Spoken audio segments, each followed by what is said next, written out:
আসসালামু আলাইকুম, এমএস ম্যাথের সকলকে স্বাগতম। আজকে আমি অনার্স ফোর্থ ইয়ার অর্থাৎ ডিসক্রিপ অফ ম্যাথমেটিক্স বইটির দুইটি ম্যাথ নিয়ে আলোচনা করব। এই ম্যাথ দুইটি 22 সালে আসছিল। এই ম্যাথ দুটি এবারের পরীক্ষার জন্য গুরুত্বপূর্ণ না, অর্থাৎ যারা 23 সালে পরীক্ষা দিবেন তাদের জন্য এই ম্যাথ দুটি গুরুত্বপূর্ণ না, তাও আমি করাই দিতেছি। এই ম্যাথ দুটি হচ্ছে চ্যাপ্টার 3 এবং 4 এর সমন্বয়ে। আপনারা মিলাই নেবেন, 3 এবং 4 অধ্যায়ের মধ্যেই আছে এই ডিসক্রিপ অফ ম্যাথমেটিক্স বইটির। চ্যাপ্টার নাম হচ্ছে অ্যালগরিদম এবং দক্ষতা, অর্থাৎ অ্যালগরিদমের দক্ষতা। আপনারা যাদের যে পাবলিকেশনের বই আছে আপনারা ম্যাথগুলো মিলাই নিলেই হয়ে যাবে। চলেন এবার সমাধানে যাই। তাহলে আমি প্রথমে যে ম্যাথটি সমাধান করব তা হচ্ছে, যদি এক্স যে কোনো বাস্তব সংখ্যা এবং এন যোগগত পূর্ণ সংখ্যা হয় তবে প্রমাণ করো যে গাউস ফাংশন, অর্থাৎ এই চিহ্ন দ্বারা আমাদের গাউস ফাংশন বোঝায়। তাহলে Gauss function x, Gauss function divided n equal Gauss function x divided n, যা ন্যাশনাল ইউনিভার্সিটি দেখেন 8, 9, 12, 14, 16 এবং 19, 22 সালের ছিল। অর্থাৎ এইবার যে চতুর্থ বর্ষের পরীক্ষা হইল সেইখানে এই ম্যাথটা ছিল, অর্থাৎ 22 সালের পরীক্ষায় এই ম্যাথটা ছিল। তাই যারা 23 সালে পরীক্ষা দেবেন তাদের জন্য এই দুটি ম্যাথ গুরুত্বপূর্ণ না। তাহলে তাও আমি বেসিক জানার জন্য আপনাদের এই দুটি ম্যাথও করাই দিতেছি। তাহলে সমাধানটি হচ্ছে, ধরি a equal Gauss function x divided n, অর্থাৎ আমাদের যে ডান পক্ষের মানটি থাকবে সেটাকে এ ধরে নেব। তাহলে তাই ডান পক্ষের মানটিকে এ ধরে নিলাম। এখন a less than equal x divided n less than equal a plus 1, অর্থাৎ এটা পাইলাম আমরা গাউস ফাংশনের সূত্র হতে। গাউস ফাংশন সূত্র হতে জানি এই যে x Gauss function less than equal x less than Gauss function x plus 1, অর্থাৎ এই সূত্র থেকে আমরা এইটা পাইলাম। দেখেন কিভাবে, এই যে এখানে এ ইকুয়াল কি ধরেছি এক্স ডিভাইডেড এন, অর্থাৎ আমরা এই সম্পূর্ণটাকে এক্স ধরব, অর্থাৎ এক্স বাই এন সমান এক্স কল্পনা করব। তাহলে এক্স বাই এন সমান যদি এক্স কল্পনা করি, আর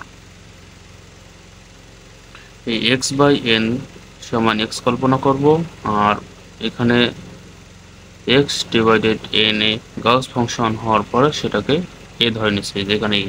কিন্তু আমরা এই এক্স ডিভাইডেড এন শুধু, অর্থাৎ গাউস ফাংশন ছাড়া এক্স ডিভাইডেড এনকে এক্স কল্পনা করব। তাহলে আমরা যদি এই গাউস ফাংশন ছাড়া এক্স ডিভাইডেড এনকে এক্স কল্পনা করি এবং গাউস ফাংশন সহ এটার মান যদি এ ধরি, তাহলে আমরা দেখেন তো এই যে এইটা মানে কি ধরছি এক্স, তাহলে এই জায়গায় কি বসাইতে পারি এক্স, আর গাউস ফাংশন এই জায়গায় এক্স, তাহলে আমরা গাউস ফাংশন এক্স সমান কি বসাইতে পারি, এ বসাইতে পারি না। আশা করি জিনিসটা বুঝতে পেরেছেন। তাহলে আমি আবারও বলছি যে এখানে শুধু এক্স ডিভাইডেড এনকে এক্স ধরবো। এক্স ডিভাইডেড এনকে যদি এক্স ধরি তাহলে এই এক্স ডিভাইডেড এন এর স্থলে যদি আমি এক্স বসাই তাহলে এ সমান কি গাউস ফাংশন এক্স, তাহলে আমরা কি এই গাউস ফাংশন এক্স এর স্থল কি বসাইতে পারি, এ বসাইতে পারি। আর এক্স সমান কি ধরে নিয়েছি, এক্স সমান ধরে নিয়েছি এক্স ডিভাইডেড এন, অর্থাৎ শুধু এক্স ডিভাইডেড এন সেটা লিখলাম। আর লেস দেন ইকুয়াল, তাহলে এই গাউস ফাংশন এক্স সমান কি পাইলাম আমরা এ পাইলাম, সেই কারণে আর প্লাস 1, অর্থাৎ এই সূত্র থেকে এই মানটা বসাইছি। আশা করি বুঝতে পেরেছেন। তাহলে এরপর আমরা এই এনটা উঠাই দেবো। তাহলে এই এনটা উঠাই দেওয়ার জন্য উভয় পক্ষে এন দ্বারা গুণ করবো। তাহলে উভয় পক্ষে যদি এন দ্বারা গুণ করি তাহলে এখানে হবে এন এ, এখানে এনটা উঠাই যাবে, এখানে এন এর সাথে এটা গুণ হবে। তাহলে এখানে লিখছি যেহেতু এন এ এবং এন এ প্লাস 1 পূর্ণ সংখ্যা, অর্থাৎ যেহেতু এখানে আমাদের এনটা পূর্ণ সংখ্যা যোগগত পূর্ণ সংখ্যা, তাই এই পূর্ণ সংখ্যার সাথে আমরা জানি যে কোনো সংখ্যা গুণ করলে সেটা পূর্ণ সংখ্যা হয়ে যাবে। তাই যেহেতু এখানে n যোগবোধ পূর্ণ সংখ্যা, তাই আমরা বলতে পারি na এবং na প্লাস 1 টি পূর্ণ সংখ্যা। সুতরাং na less than equal x Gauss function x less than na plus 1, অর্থাৎ এটা লিখলাম। শুধু এখানে x শুধু ছিল আর এখানে গাউস ফাংশন দিয়ে নিয়েছি, কারণ এই প্রমাণ মেলানোর জন্য। কারণ প্রমাণে আমাদের গাউস ফাংশন x আছে, সে কারণে আমি এখানে এক্সট্রাতে গাউস ফাংশন দিয়ে নিয়েছি প্রমাণের সুবিধার্থে মেলানোর জন্য। এই সত্য থেকে এই মানটা লিখেছি জাস্ট শুধু প্রমাণ মেলার জন্য। এই এক্সট্রাকে গাউস ফাংশন আকারে লিখেছি, কারণ প্রশ্নে গাউস ফাংশন x আছে সে কারণেই। তাহলে এবার এই উভয় পক্ষকে n দ্বারা ভাগ করবো, তিনটা উঠাই দেবো। এটা উঠাই দিলে এখানে n উঠে যাবে, এখানে হবে Gauss function x divided n, আর এখানে nটা উঠে গেলে a প্লাস 1, কারণ প্রমাণে আমাদের Gauss function x divided n আছে, সেই কারণে প্রমাণ মেলানোর জন্য আমরা কি এখানে n দ্বারা ভাগ করলাম। বা এখানে কি লিখতে পারি, x ডিভাইডেড n ইকুয়াল, কারণ এই যে ধরে নিচ্ছি x ডিভাইডেড n ইকুয়াল, তাহলে লিখতে পারি না এটা ইকুয়াল। এবং এখানে এই যে এখানে বলছে a less than equal x Gauss function x divided n, তাহলে আমরা কি লিখতে পারি a ইকুয়াল এটা লিখতে পারি।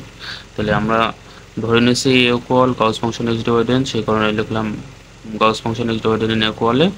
আর দ্বিতীয়টা এই সত্য থেকে আমরা লিখলাম, কারণ এখানে বলছে a less than equal Gauss function x divided n, তাহলে আমরা লিখতে পারি না a ইকুয়াল এটা, তাহলে অতএব লিখতে পারি a ইকুয়াল এটা, অর্থাৎ এই মানটা ইকুয়াল এইটা।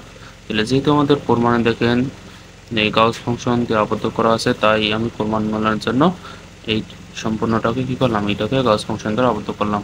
তাহলে এটা সমান কি এই সত্য থেকে পাইলাম, যেহেতু a লেস দেন ইকুয়াল এইটা, তাহলে আমরা a ইকুয়াল এইটা লিখতে পারি, সেই কারণে a ইকুয়াল এইটা লিখলাম। আর প্রমাণে গাউস ফাংশন দ্বারা আবদ্ধ আছে বিধায় এটাকে সম্পূর্ণটাকে গাউস ফাংশন দ্বারা আবদ্ধ করলাম।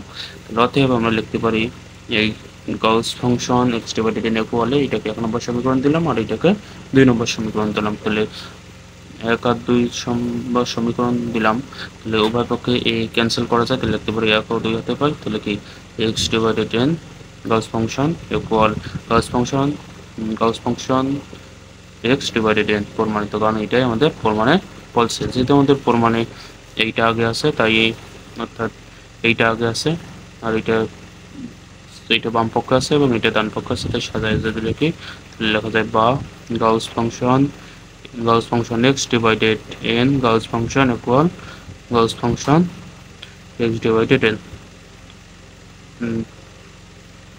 এটা প্রমাণিত।